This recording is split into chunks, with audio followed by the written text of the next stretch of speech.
What's going on, shooters? Listen, if you're thinking about buying a new rifle this year, you need to hear this first.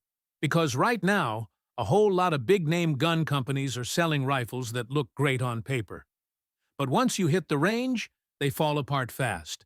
I'm talking bad heat treatment, poor machining, overgassed systems, and bolt failures that could flat-out put you in danger.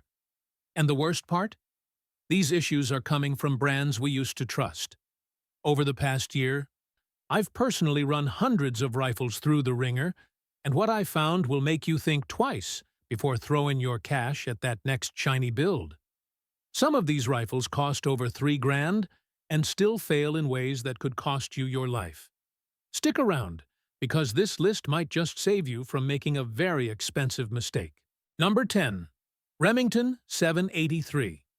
Now I know some folks are going to raise their eyebrows at this one, but the Remington 783 in 30-06 has earned its spot on this list fair and square. On paper, it looks like a great budget hunting rifle: detachable mag, lightweight stock, threaded barrel, all the stuff new hunters think they need. But once you get behind the trigger, the truth starts to show. Accuracy is all over the place, with groups opening up to 5 or 6 MOA after just a few rounds. And I'm not talking cheap ammo here, I'm talking premium hunting loads that should be stacking holes. The real problem is the bolt design. I've seen bolt faces that barely make proper contact with the case, leading to misfires and failures to extract. On top of that, the synthetic stock is thin, hollow, and flexes like a pool noodle. You can literally press it by hand and watch your point of impact shift downrange. The trigger is marketed as adjustable, but inside, it's built with parts that feel like they came out of a toy. If all you're doing is punching paper at 50 yards, maybe you'll get away with it. But if you're taking this into the woods and expecting reliable shots on game, you're gambling more than you should. This rifle's priced cheap for a reason, and when the shot really matters, that reason becomes painfully obvious. Number 9. Springfield St Victor 308. It hurts to say it, but the St Victor in 308 has become one of the most disappointing rifles Springfield's ever put out.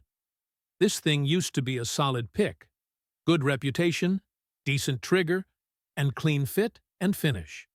But the 2025 models? A whole different story. First off, the gas block issues are just brutal. I've personally inspected rifles where the block was clocked nearly 15 degrees off-center. So, yeah. That means unreliable cycling, short stroking, and basically no chance of tuning the gun properly. Then we've got bolt carrier groups cracking under 300 rounds. That's not wear and tear, that's straight-up failure. The charging handle binds like crazy, and in some cases won't even return forward without force. Worst of all, customer service has fallen off a cliff. Guys are waiting months for parts, and even when replacements arrive, they often don't fit. When a rifle at this price point starts acting like a bottom-shelf build and the company won't back it up, that's a red flag no shooter should ignore. Number 8. Daniel Defense DDM4 V11 Pro. Now, this one stings. Daniel Defense built their name on rock-solid reliability, but the V11 Pro from 2025 feels like a shortcut wrapped in a brand name. The bolt carrier group, once a highlight of their builds, now shows premature wear after just 1,000 rounds. And I've seen it myself. We're talking major wear on contact surfaces that should still be clean at that round count. The barrel profile's been slimmed down to cut cost. But the trade-off is brutal. Once that thing heats up, accuracy drops off fast. Sub-MOA groups turn into shotgun patterns by your third mag. Overgassed? Absolutely. The new gas system hits hard, kicks more, and speeds up parts wear across the board. And if that wasn't enough, QC is all over the place. I've unboxed rifles with poorly torqued bolts, mismatched finishes, and accessories that didn't even fit the rail without forcing it. When a rifle costs over $2,000 and ships with issues like that, something's seriously wrong behind the scenes. This ain't the Daniel Defense we used to know. Number 7. Hodgej Defense Systems Rifle. Now I know some folks treat Hodgej like the holy grail of high-end ARs, but it's time for a reality check. The 2025 production models have revealed some major flaws that make this rifle hard to recommend, no matter how pretty it looks on paper. Let's start with the parts. Hodgej uses proprietary specs on key components like the bolt carrier group, which means standard AR parts won't drop in. You break something? Good luck. You're stuck waiting for back-ordered parts that only Hodgej makes, and prices aren't cheap. Then there's the gas system. It's been over-engineered to the point where it becomes a liability. We're talking ultra-sensitive timing that goes out of tune after a few hundred rounds, turning a smooth shooter into a jam machine. Some rifles run fine, others don't run at all, and that kind of inconsistency is unacceptable at this price point. And let's not forget the QC. I've seen examples with headspace issues, loose fitment, and even buffer tubes installed out of alignment. When you're paying close to $4,000 for a rifle, you expect perfection. What you get here is a gamble, and for that kind of money, it shouldn't be. Number 6. BCM Recce 16 MCMR. There was a time when BCM meant bomb-proof reliability, no questions asked. But the Recce 16 MCMR from 2025, it's not the same rifle folks used to swear by. The most shocking issue is bolt face machining. It's inconsistent, and I've tested rifles where extraction failures were happening straight out of the box. We're talking stuck casings, failed cycles, and premature wear on a bolt that should be built to run hard. Barrel quality's taken a hit too. I ran premium match ammo through 3 different units, and none of them could hold tighter than 3 MOA. That's not just disappointing, that's unacceptable for a rifle in this price range. Gas timing is off on a lot of samples, leading to excessive bolt speed and accelerated wear across critical components. And the QC? It slipped. I've seen receivers with soft anodizing wearing through after just a few range trips, rough buffer tube threads, and triggers that feel gritty on brand-new rifles. It's a hard truth, but BCM isn't what it used to be. And if you're spending close to $2,000, you deserve better than guesswork. Number 5. Savage MSR 15. Competition. Savage knows bolt guns. That's their wheelhouse. But when they jumped into the AR-15 competition scene with the MSR-15, they overpromised and underdelivered. Big time. The biggest red flag? The trigger. It was supposed to be the highlight of the rifle, but in reality, it's got one of the worst reset issues I've ever tested. After a short string of fire, it'll dead stick on you, meaning no follow-up shot unless you manually reset the thing. That's not just annoying, that's dangerous in any defensive or timed setting. And the inconsistencies don't stop there. Some barrels shoot decent, others can't stay on a paper plate past 100 yards. I've seen examples with 4 to 5 MOA groups. Cold bore. That's unacceptable in a rifle with competition printed on the side. Bolt timing is sloppy, and the bolt face slams forward with so much force it's damaging the barrel extension. On top of all that, the price tag is flirting with $2,000. For that kind of money, you're expecting elite performance, not range day frustration and warranty calls. Savage may know precision, but the MSR-15 competition proves they don't know ARs. At least, not yet. Number 4. Sig Sauer MCX Spear LT. There's a lot of hype around the Sig MCX Spear LT, and on the surface, it looks like the ultimate evolution of the modern battle rifle. But once you dig into it, the problems start stacking fast. The polymer lower that Sig calls innovative is anything but. I've seen stress fractures forming around the buffer tube and trigger guard after just 500 rounds. And I'm not talking torture tests, I mean standard range use. One rifle I tested actually cracked in half during firing. That's a catastrophic failure no rifle should ever have. The trigger pack is another disaster. It's based on a full auto military design that just doesn't translate to civilian semi-auto.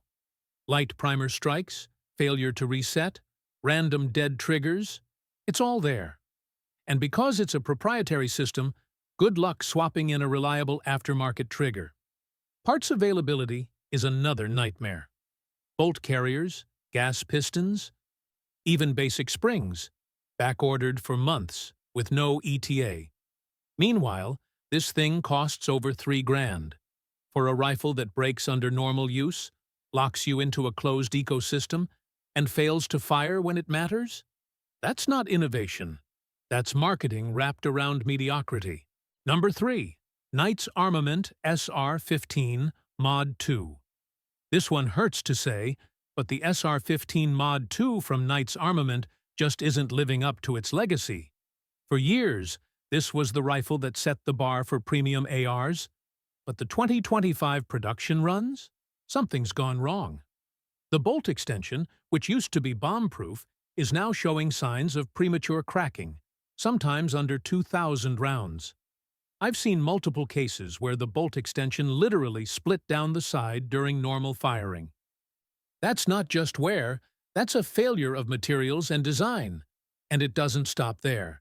Accuracy, once a Knight's signature, has dropped off noticeably. These rifles used to be tack drivers. Now, I'm seeing inconsistent groups and drifting point of impact once the barrel heats up.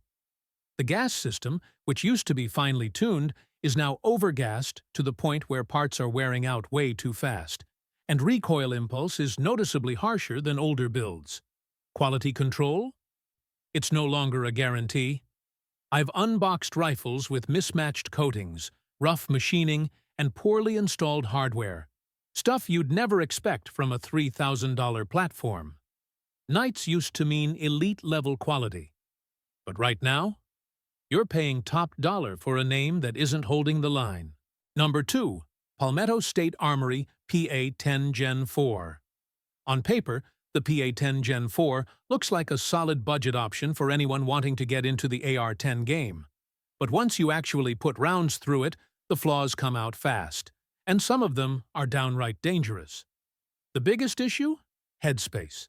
PSA loosened up their tolerances in 2025 to speed up production, and the result has been rifles shipping with dangerously out-of-spec chambers.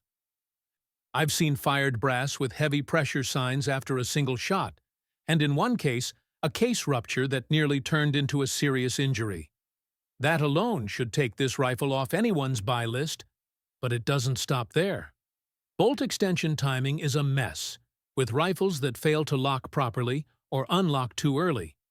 Combine that with an overgassed system, and you've got a rifle that eats itself alive if you shoot more than a few mags.